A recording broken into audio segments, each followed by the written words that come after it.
Look at this shit. What the fuck? This is why they want us to stay in the house. This is why the fuck they want us to stay in the fucking house, nigga. It ain't the coronavirus, nigga. It ain't the radiation, nigga. It's this. What the fuck is this? What is this?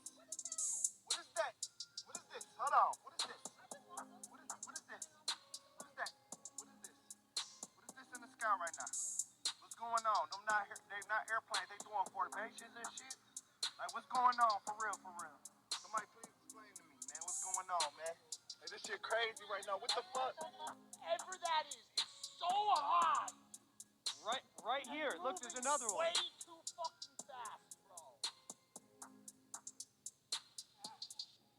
Whoa! Whoa! What was that? Yo. I'm outside. Holy shit, there's a fucking UFO. A gnarly big one. Holy shit, come outside. Get everybody. Yo. There's a fucking Vista, California. The chariots of God are 20,000, even thousands of angels. The Lord is among them, as in Sinai, in the holy place. Yeah, hey, so when you see those angels around us, man, they're here because they were sent. They received orders. Hey, anytime you see a chariot, it ain't coincidence, man. Now, we know that they watching the earth, right? But they were commanded to fly over you or fly wherever you see them. They were sent. Ain't no coincidence, man. Because it'd be a lot of times, it'd be like a chariot drought. Like, you don't see them like that.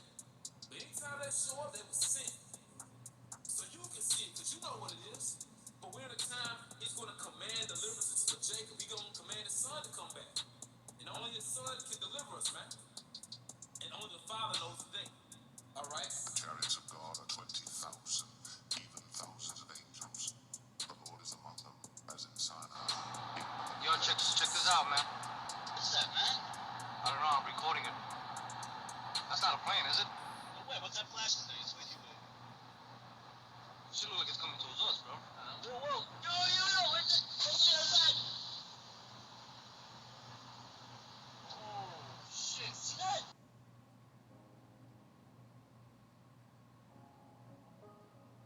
In early November of 2004, a naval strike group led by the aircraft carrier the USS Nimitz was conducting pre-deployment exercises about 100 kilometers southwest of San Diego.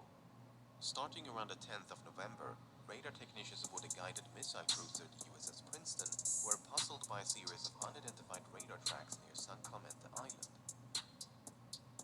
The tracks did not resemble any known aircraft and would sporadically appear in groups of 5 to 10 at a time. Suspecting a malfunction of some sort, the recently upgraded Spy-1 radar system was taken offline and recalibrated. Once the system was brought back online, however, the tracks had only become sharper. Among those on board were Senior Chief Operations Specialist Kevin Day, who was an expert on the Spy-1 radar system and had 18 years worth of experience at the time of the incident. Day observed firsthand how these unknown targets alternated between slightly strange and physics-defying maneuvers. Sometimes a cluster of tracks would appear out of nowhere and slowly drift south. They were flying too high to be birds, too slow to be conventional aircraft, and did not follow any commercial airways. Other times, they would seemingly descend from space and drop all the way down to sea level in mere seconds. These phenomena continued for several days, and every time they reappeared, the crew would run up to the bridge and use a pair of heavily magnified binoculars to see these tiny specks moving erratically in the distance. On the morning of November the 14th, the crew on board the USS Nimitz were gearing up for a scheduled air defense exercise. They had not yet been informed of the unusual returns picked up by the Princeton. It was a cloudless day, and the sea was calm as pilots took to the skies. One of them was Lieutenant Colonel Douglas Kurth, who was flying a single-seat FA-18 fighter jet when he was contacted by the Princeton. He was instructed to investigate an unknown target approaching from the south. The Princeton also wanted to know if he carried any weapons, to which the answer was no. Kurth made his way to the specified coordinates, but did not pick up anything on sensors. As he looked down towards the ocean, however, his attention was immediately drawn towards a turbulent patch of water. Kurth claims to have seen a roundish disturbance on the ocean, which which appeared as though something was submerged just below the surface. It reminded him of a submarine or ship slowly sinking into the ocean. The Nimitz strike group did include a nuclear-powered submarine named the USS Louisville. The Louisville was in the vicinity when Kurth made his observations, so the churning may indeed have been caused by a submerging submarine. If not, then whatever was in the water managed to evade detection by the Louisville's extremely sensitive sonar. Kurth was soon joined by a squadron of 2 tandem-seated F-18s, the lead aircraft of which was piloted by Commander David Fravor. Much like Kurth, Fravor claims to have seen a disturbance on the ocean, which he described as having a vaguely cross-like shape. He thought it resembled a downed airliner and described its size as much larger than a submarine. While Kurth eventually circled back for the Nimitz, Fravor and his wingman decided to get a closer look. As they began their descent, they noticed a white, capsule-shaped craft moving erratically above the disturbance. At first, they thought it could be a helicopter, but there were no rotor blades. In fact, it was perfectly smooth. No markings, no exhaust, no protrusions of any kind. The UFO appeared to maintain a consistent altitude, but made rapid lateral movements with no visible means of propulsion. According to Fravor, it was a bit smaller than an F-18 and resembled a giant mint of Tic Tac. As Fravor continued to descend, his wingman decided to maintain altitude and kept watching from above.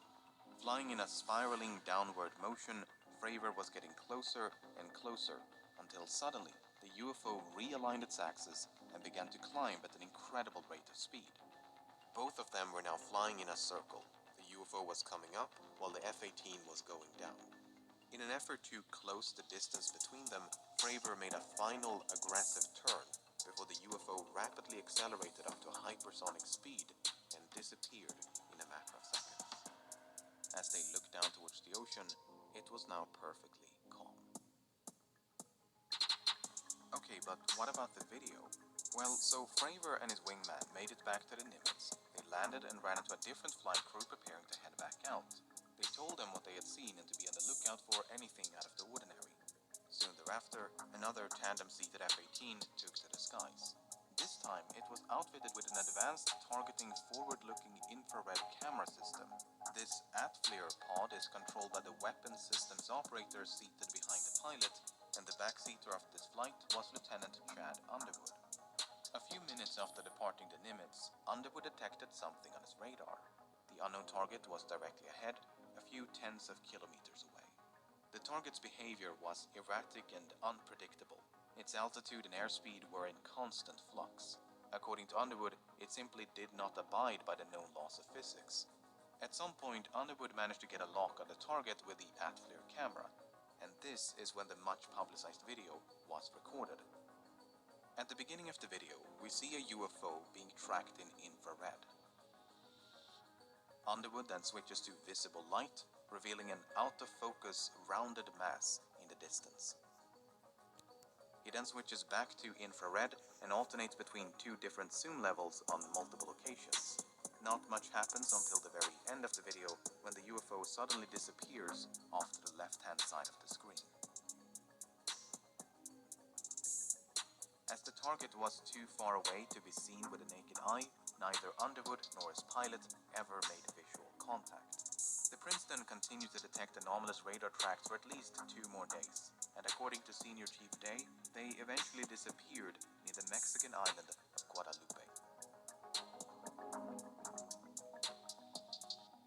Yeah, hey, so when you see those angels around us, man, they're here because they were sent.